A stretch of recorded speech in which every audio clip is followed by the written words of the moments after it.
في منتصف الليل دق الباب، فخرج النبي فوجد جبريل. خيرا، قال استعد فإنك ضيف الله هذه الليلة.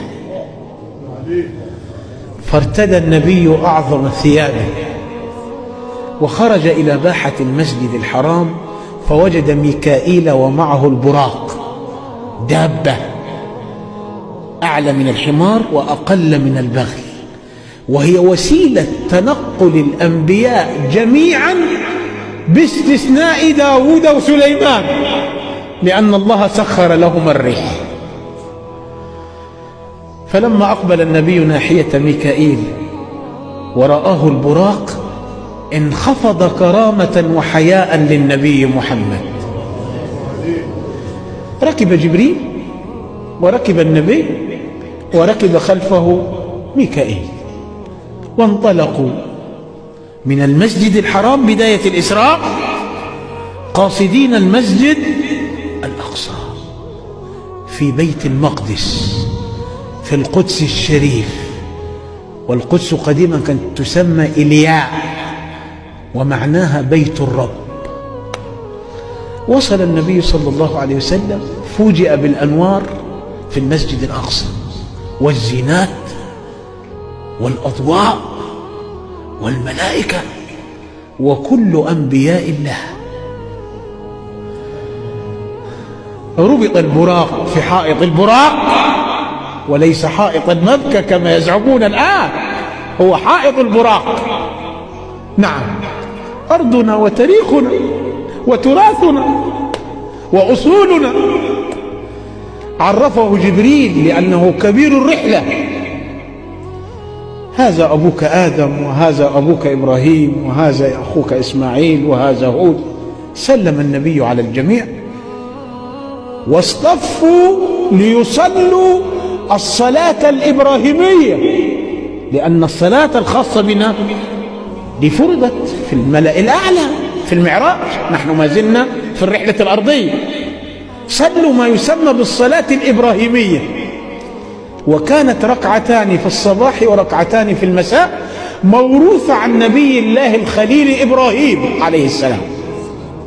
فاصطف رسل الله كل في مكانه حسب درجته، وخلفهم الأنبياء وحولهم الملائكة. ثم نادى جبريل في مفاجأة عجيبة وقال: يا محمد. قال: لبيك أخي. قال: تعال هنا، وأشار إلى المحراب: صلي بجمعنا فإن إله العرش قد أعلى لكم قدرا. صلي بجمعنا، أنت الإمام.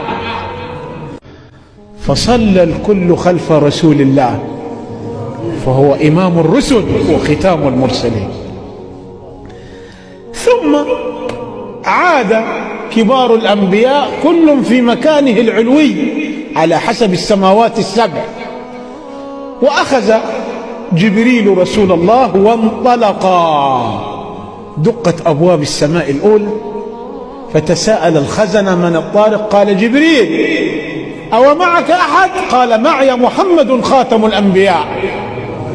قالوا: أو قد بعث؟ قال: إي وربي.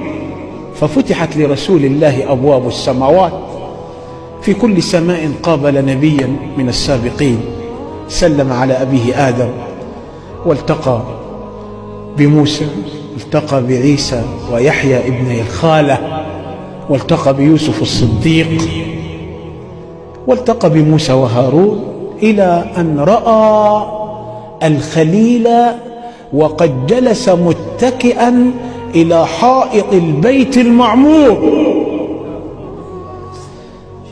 فقال: مرحبا يا أبتاه. قال: مرحبا يا محمد، أبلغ أمتك مني السلام. وعليك السلام يا خليل الرحمن.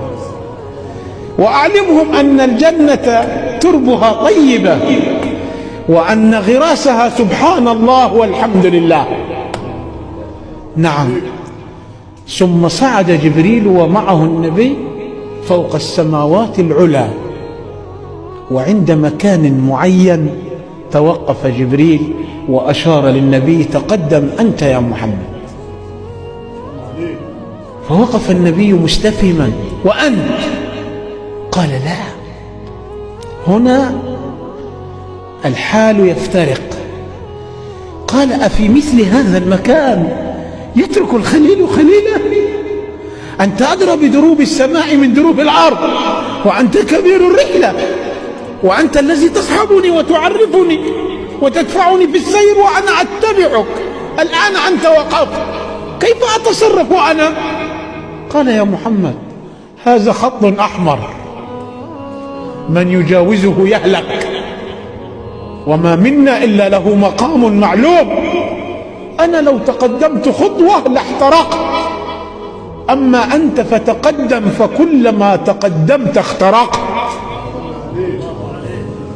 فوقف النبي حائرا، فإذا بدفعة تأتيه فيزج به إلى عالم الأنوار ويتخطى بحار الأسوار وكل ما هنالك من أسرار، ثم يصعد به حتى يسمع صرير أصوات الأقلام وهي تقدر الأرزاق وتكتب الأعمار، ثم يعلو فيعلو فيعلو حتى يجد نفسه وهو يدوس على بساط أنس الله، فوجئ بكرسيه وعرش الرحمن فخر ساجدا لمولاه. فلما رفع من سجوده قال: التحيات لله، الصلوات الطيبات لله، والزكوات لله، والباقيات الصالحات لله. فناداه مولاه: السلام عليك أيها النبي ورحمة الله. قال: السلام علينا وعلى عباد الله الصالحين. لم ينس أمته، بالمؤمنين رؤوف رحيم. فقال ربنا: السلام عليك أيها النبي ورحمة الله وبركاته. قال: السلام علينا وعلى عباد الله الصالحين، أشهد أن لا إله إلا الله وحده لا شريك له. فرد مولاه: وأنا أشهد أنك نبي ورسولي، أشهد أن محمد رسول الله.